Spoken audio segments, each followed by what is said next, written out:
Hello, and welcome back to the Compassionate Curiosity Podcast, a space where we explore the messy, beautiful, challenging project of being human. I'm your host, Rachel, a women's wellness coach and yoga and mindfulness teacher at Tranquilapa Wellness.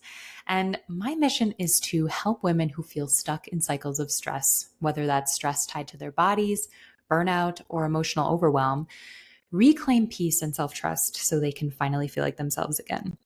And here in this space, we dive into the stories we carry about food, movement, our bodies, stress, and self worth, sharing tools, reflections, and lived experience to help you soften the pressure, reconnect with your body, and create more space in your life to breathe, rest, and just be. All guided by curiosity and grounded in compassion. And I'm so glad to have you here with me today. Today's episode is all about a question I hear so often from women. Why does rest feel so hard even when I'm exhausted and craving it? And so we're going to look at why, when you finally get the chance to slow down, your body tightens, your mind races, you suddenly feel guilty, lost, or anxious. And then we're going to explore what you can do to start building a sense of safety around rest again, physically, emotionally, spiritually. So we're going to go over simple tools and reflections to help you shift from feeling uneasy in stillness to beginning to see rest as something you deserve and maybe even something you can enjoy.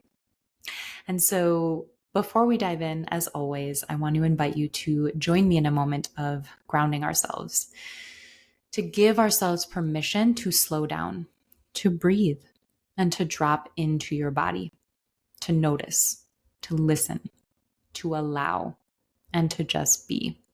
And so if you are safe and able to right now, I invite you to gently close your eyes and start by connecting to your breath by taking a deep breath in through your nose and a long breath out through your nose. And now just continue at your own pace, keeping your awareness on how the in-breath and the out-breath feel coming and going out of your nose. Maybe you notice coolness, a tickling sensation, pressure. Whatever it is, just notice it.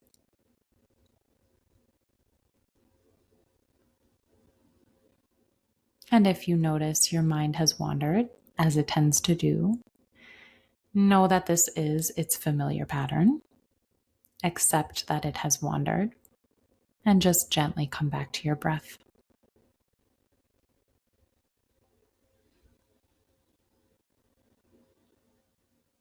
And let's take one more deep breath in through your nose and a long breath out through your nose.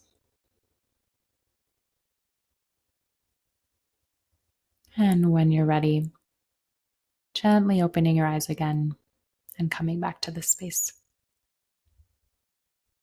Thank you so much. Okay, so let's start with this question. Have you ever finally sat down to rest, maybe after a long day or after pushing through something draining, and rather than feeling better, you actually feel worse, more anxious, more on edge? If you said yes to this, let me tell you, you are not the only one, my dear. And it's not that you can't relax or that you're bad at relaxing or that you don't know how. There's a reason rest feels like free fall.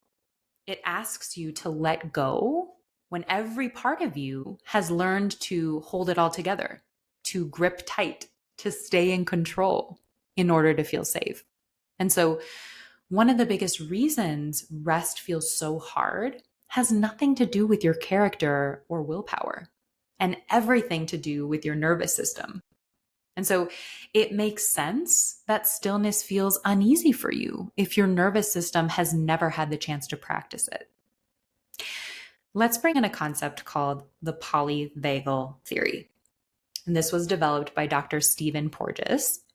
And in short, this theory helps us understand how our nervous system responds to stress connection, and safety. Rather than being on or off, our system actually shifts between different states depending on how safe or how threatened we feel, often without us even realizing. And this affects how we think, how we feel, how we respond in the world. The state we associate with calm, connection, and restoration is called the ventral vagal state. This is the state of regulated safety, where we feel grounded, connected to others, open, present. When we're here, rest feels accessible.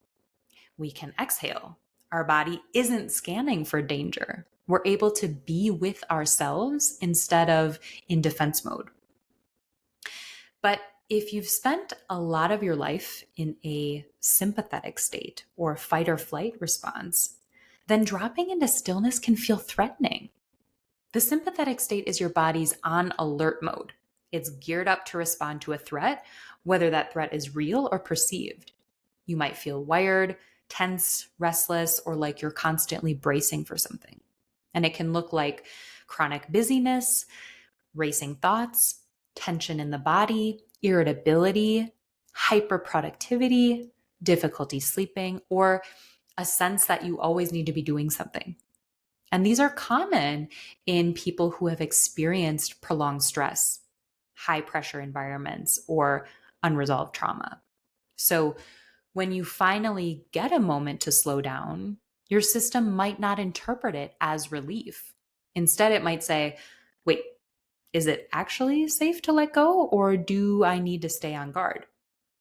So for those who have been in long-term burnout or stress, rest might tip you into the dorsal vagal shutdown, where the body collapses, energy tanks, and it might even feel like numbness or hopelessness.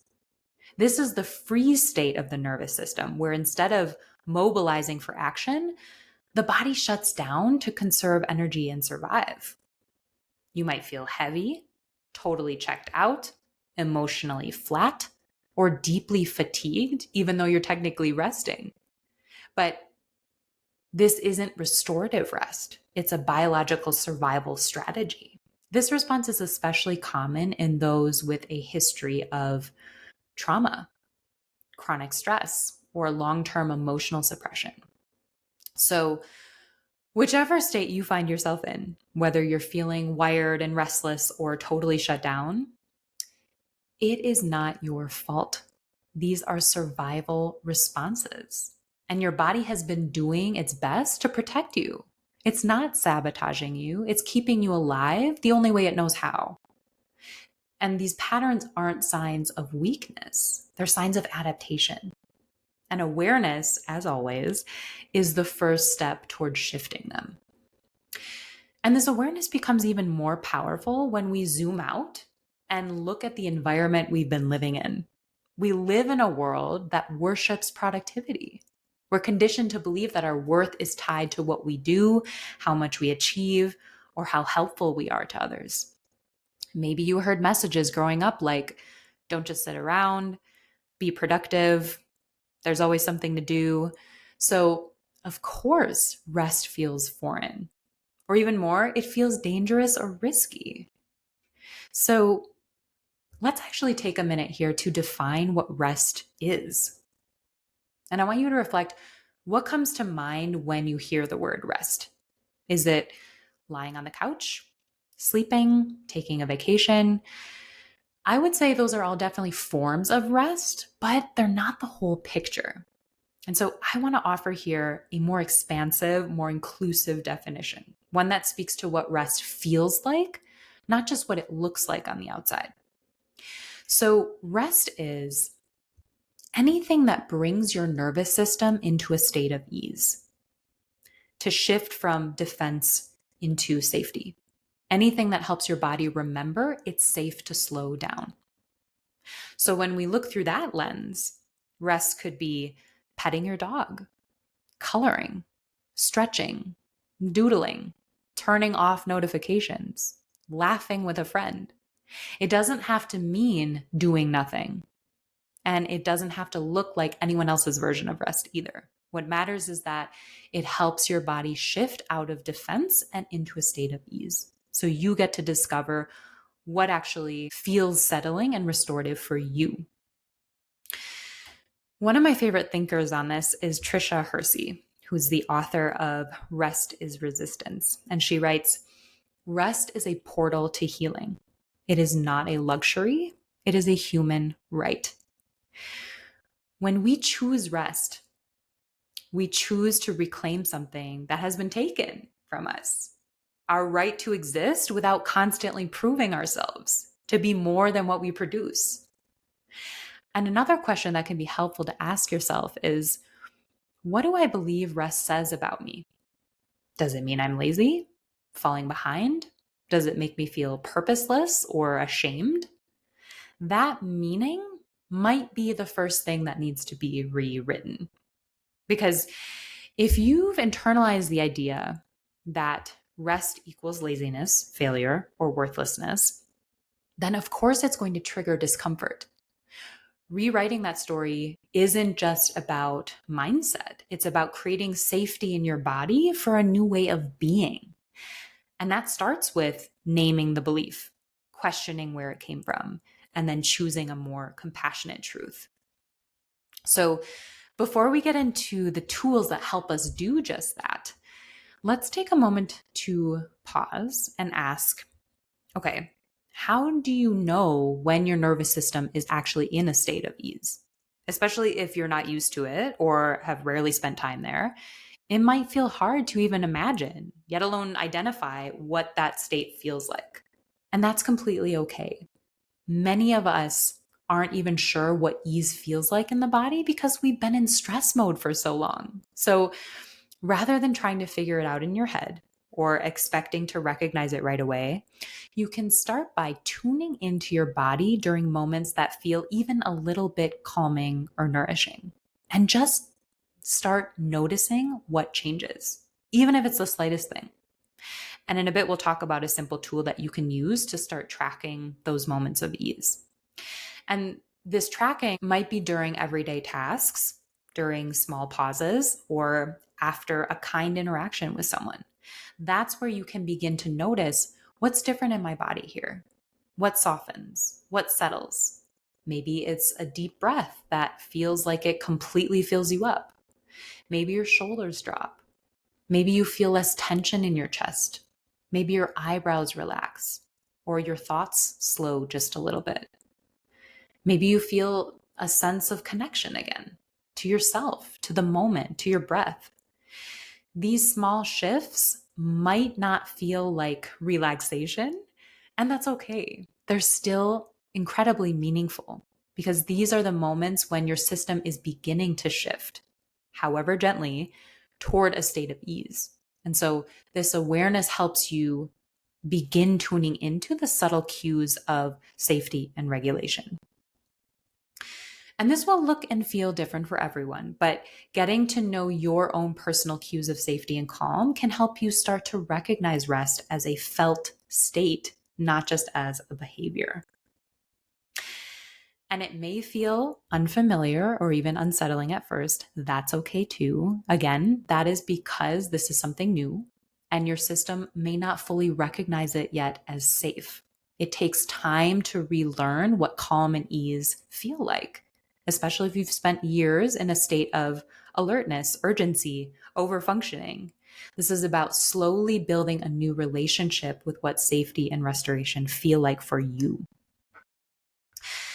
So now that we've defined what rest really means and started exploring what it can actually feel like in your body, let's talk about how you can begin practicing it. Even if it feels uncomfortable at first, these tools are here to help you rebuild trust, safety, and connection with rest again so that you can invite more ease into your system and into your life. So, let's go over 3 tools that you can use. The first one is body-based anchors. If rest makes your system feel unsafe, it can be incredibly helpful to give your body gentle cues of safety, signals that say, you're okay now. And so these body-based anchors can help ground you in the present moment. They can help you soothe a hyper alert or shut down nervous system and make it more possible to ease into stillness. They're not about fixing a situation or forcing relaxation. They're about offering your system an invitation to soften. And so you can try the following actions.